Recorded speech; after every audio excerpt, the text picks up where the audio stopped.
clase comenzaremos a estudiar la primera parte de la organización subcelular, que se encuentra dentro de la unidad número 2.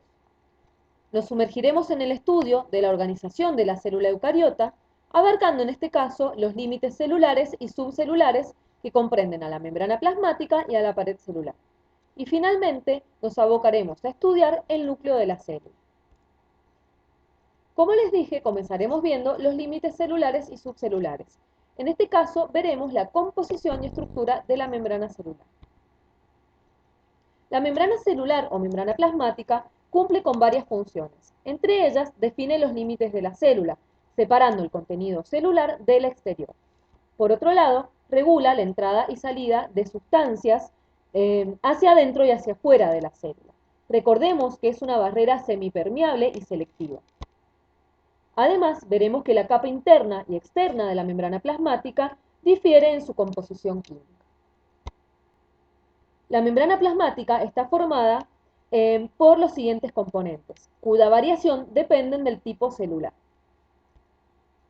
El 40% de la membrana plasmática está formada por fosfolípidos, que se encuentran dispuestos formando una bicapa fosfolipídica.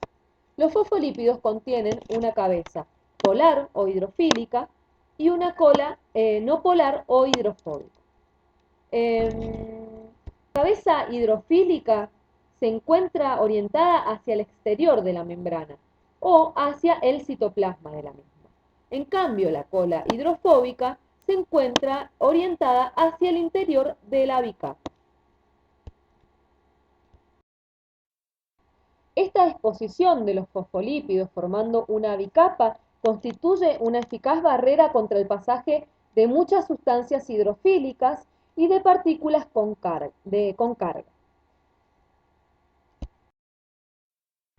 Bien, entre las colas hidrofóbicas se encuentran asociadas moléculas esteroides, dentro de las cuales podemos mencionar el colesterol, y cuya función dijimos que era regular la fluidez de la membrana. Recordemos que el colesterol es un esteroide que se encuentra presente únicamente en las células animales. Por el contrario, las células vegetales, si bien no contienen colesterol, pueden tener otros esteroides que cumplen con similares funciones.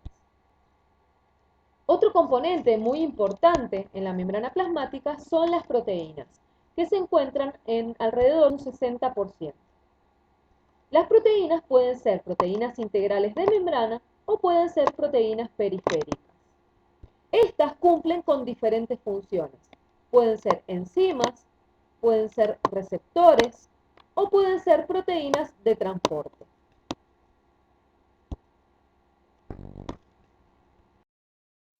El modelo estructural más aceptado de la membrana plasmática es el modelo mosaico fluido. Este modelo propone que la membrana plasmática forma una bicapa lipídica, fluida y dinámica. Esta bicapa está formada por fosfolípidos, en donde, si recordamos, las cabezas hidrofílicas están orientadas hacia el exterior de la membrana o hacia el citoplasma de la célula.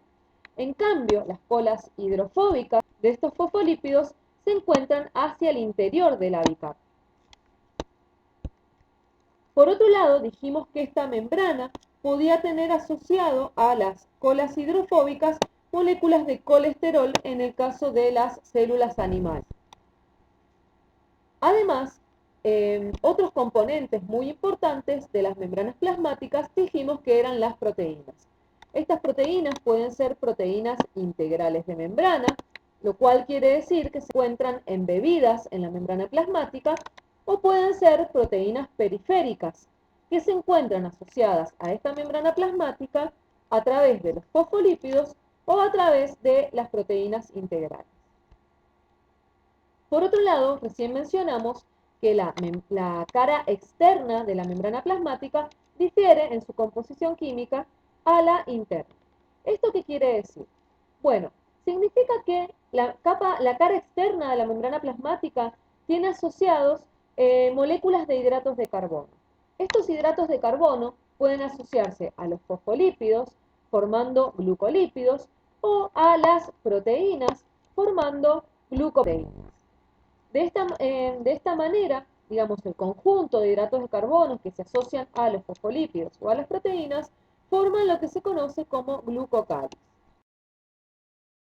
O el glucocáliz están implicados en la adhesión celular y en el reconocimiento de moléculas en la superficie de la membrana. Algo que es muy importante destacar es que la estructura de la membrana plasmática es similar a las membranas que delimitan las organelas. Muy bien, posteriormente comenzaremos a ver la estructura de la pared celular. A diferencia de las células animales, las células de las plantas, de las algas y de los hongos están rodeadas por una pared celular que es construida por la misma célula. Su función es brindar rigidez y sostén. Además, limita el volumen de la célula, controlando el crecimiento de la misma. Bien, la pared celular cumple también con la función de conectar a las células formando tejidos.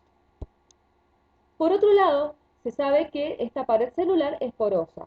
Los citoplasmas de las células se conectan a través de estructuras llamadas plasmodesmos, y a través de estas comunicaciones es que se transmiten señales de célula a célula.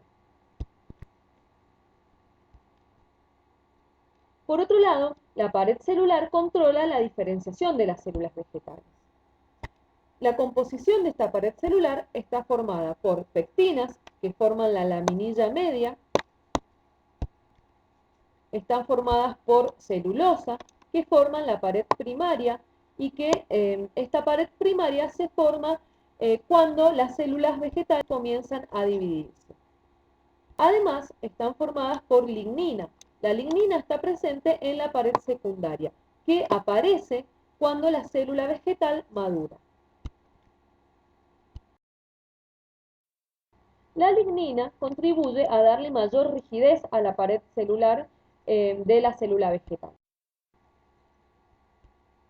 Posteriormente veremos la composición y estructura del núcleo.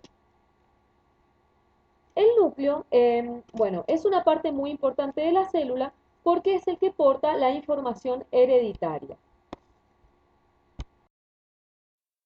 El material genético contenido en este compartimento es el que controla todas las actividades de la célula. Entonces, podemos decir que el núcleo contiene a las moléculas de ADN, las cuales se encuentran asociadas a proteínas histónicas o no histónicas, para formar un complejo fibroso y laxo denominado cromatín. Antes de que ocurra la división celular, la cromatina se condensa aún más, formando los cromosomas. Por otro lado, el núcleo contiene ARN,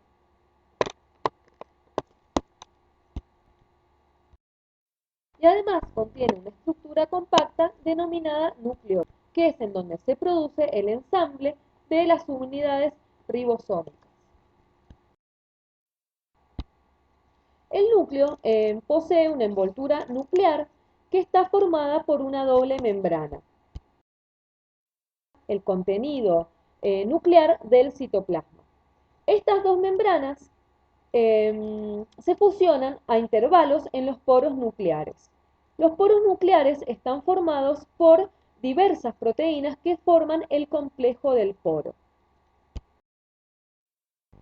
Estos poros permiten el pasaje de sustancias específicas entre el núcleo y el citoplasma, por ejemplo, los ribosomas y el ARN mensajero, que son necesarios en el proceso de síntesis de proteínas citoplasmáticas. Muy bien, por el momento esto ha sido todo respecto de esta primera parte de la organización subcelular. Espero que les haya servido y nos vemos en la siguiente clase.